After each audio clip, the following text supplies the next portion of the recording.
Welcome to the At Home Cellar Master. My name is Brenton. I want to thank you for taking time out of your day to hang out with me. So the whole idea of this entire thing is I want to teach everybody a little bit of something about wine.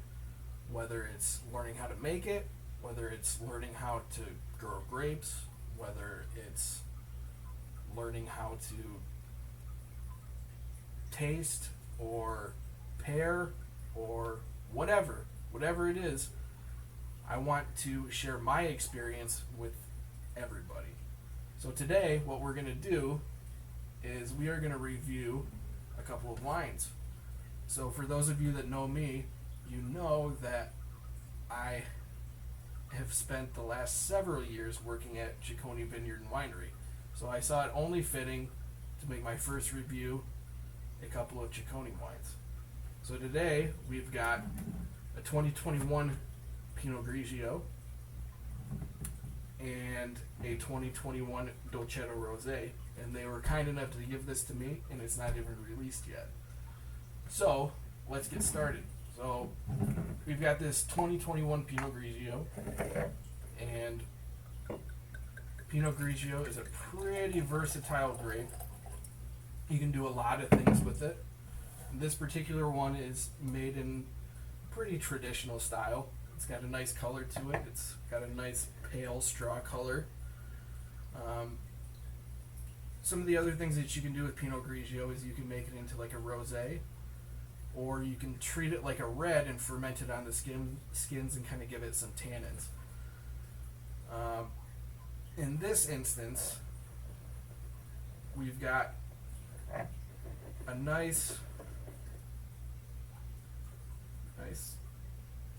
clarity. It's very clear.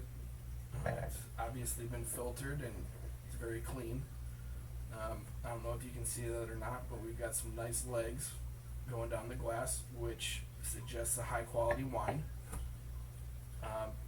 So when you're tasting wine and you're trying to evaluate it, the first thing that you want to do is you want to smell it. So the reason why people stir or swirl their wine like this is because it aerates it, and when you aerate it, it releases aromas.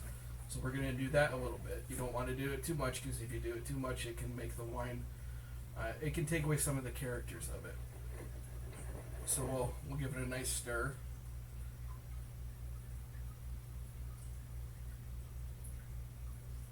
Okay, so it smells really clean. It's very fruity, actually. I kind of get like a little bit of apple and maybe some lemon, or like a lemongrass type thing.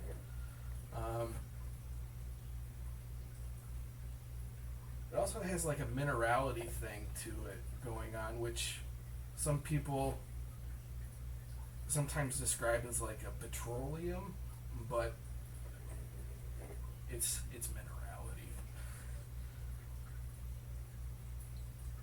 And that minerality is it's a characteristic that you'll find in a lot of Pinot Grigios, and that's why some people like it and some people don't. I personally like Pinot Grigios. It's kind of grown on me over the years, and this one is actually pretty nice, and I'm really happy with the way that this one turned out. So after you've swirled it and you smelled it, the first thing that you want to do is make sure that you haven't eaten anything weird, because that can interfere with the taste. So let's give this a shot.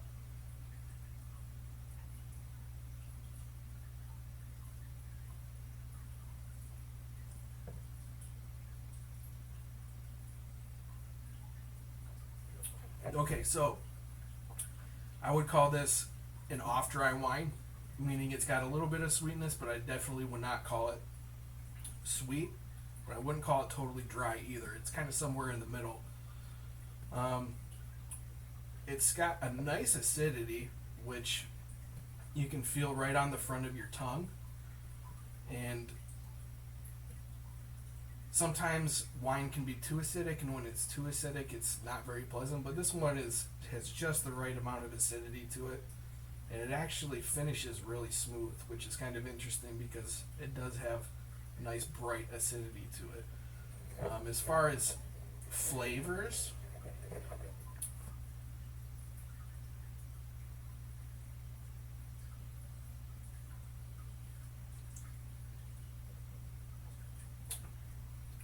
yeah, the second sip is just as good. So as far as flavors, I kind of get maybe like a little bit of melon, like a muskmelon or a cantaloupe or something like that, and honey. The honey, I think, kind of goes with the minerality, to be honest with you. But that honey kind of taste and texture makes it really smooth. Overall, I think this is a really good wine. And this is something that could be for dry or sweet people, you know what I mean? And if you're not sure, give it a shot. This is a pretty good wine, and I think it's a people pleaser. As far as finding something to pair with it, I don't think you necessarily have to pair it with anything. This is really good chilled, and I think this is a really good summertime wine. Hang out on the porch when it's hot. It's crisp, it's refreshing. Overall, I really enjoy it.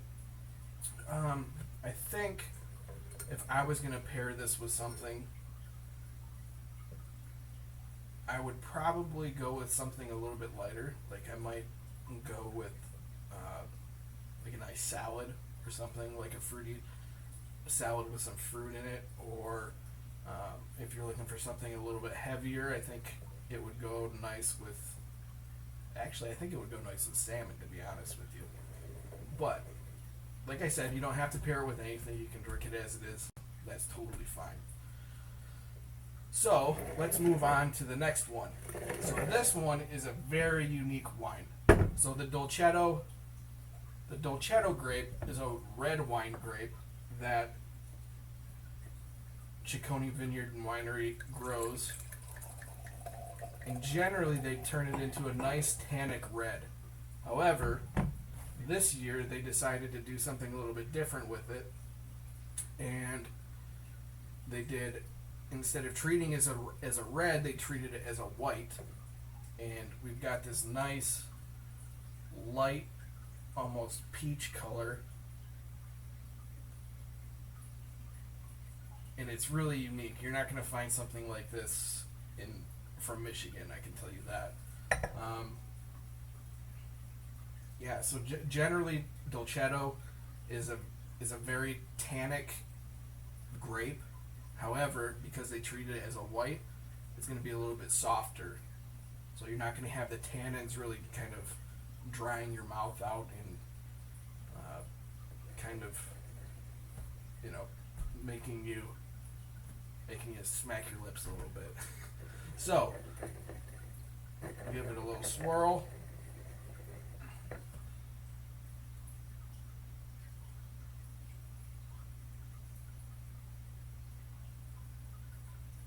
Okay, so that, I'm going to say it has a little bit of a strawberry characteristic to it, which is interesting, because generally when you have a Dolcetto, made like you would make it normally, it's got darker fruit like blackberry, and it's very bold. This is kind of soft, and it's extremely delicate, and I think it's got a little bit of a strawberry nose to it. It's got a little something else going on, and I'm trying to figure out what exactly that is. It's almost like a candied bacon or something. It's really interesting. So just from the smell, if I was going to pair this with something, I would pair it with smoked fish. I think that kind of candied bacon, kind of almost smoky type thing, would go really well with smoked fish. I might have to try that. So one thing that you want to do, and you might see me doing this and wondering what exactly I'm doing, is when you put wine in your mouth when you're trying to taste it and kind of analyze it or whatever, you kind of want to almost gurgle it.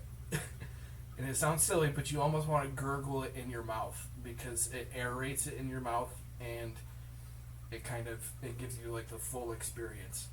And actually, Tony Ciccone is the one that taught me that way back when I started back in 2012. He said you can't just drink it, you have to savor it, and you have to slurp it. You have to slurp it, he said. So that's what I did. So since then, whenever I am tasting wine, not when I drink it, but when I'm tasting it, that's what I do. I kind of give it a little slurp and let it aerate in my mouth a little bit. So let's give this one a shot and see what kind of flavors we get out of it.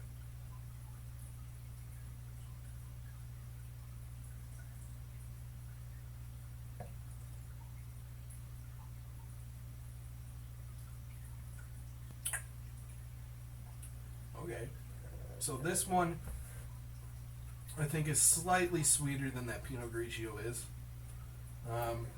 It's very soft. Kind of goes right with that nose. It's really soft. It's delicate.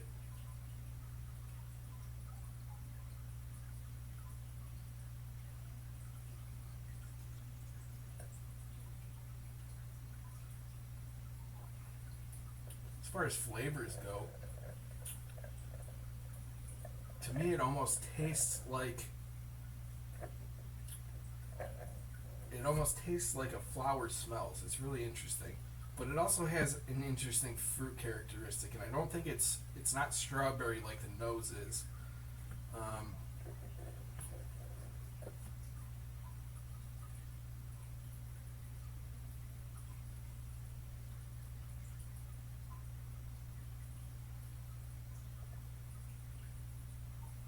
It's kind of got like a cherry candy type flavor going on. It's really interesting, actually. It is a little one-dimensional, but in a rosé, that's okay.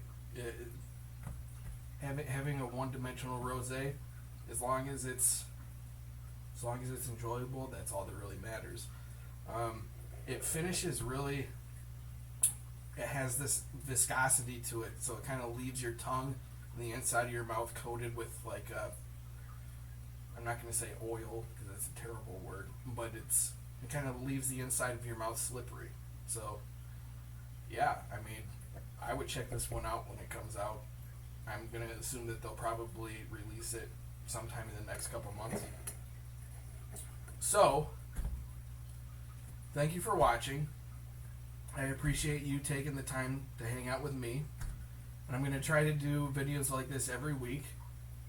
If there's a wine that you want to see me go over and kind of analyze and review and give you kind of my take on it, go ahead and let me know. You can leave a comment, or if you know me, you can just get a hold of me. So,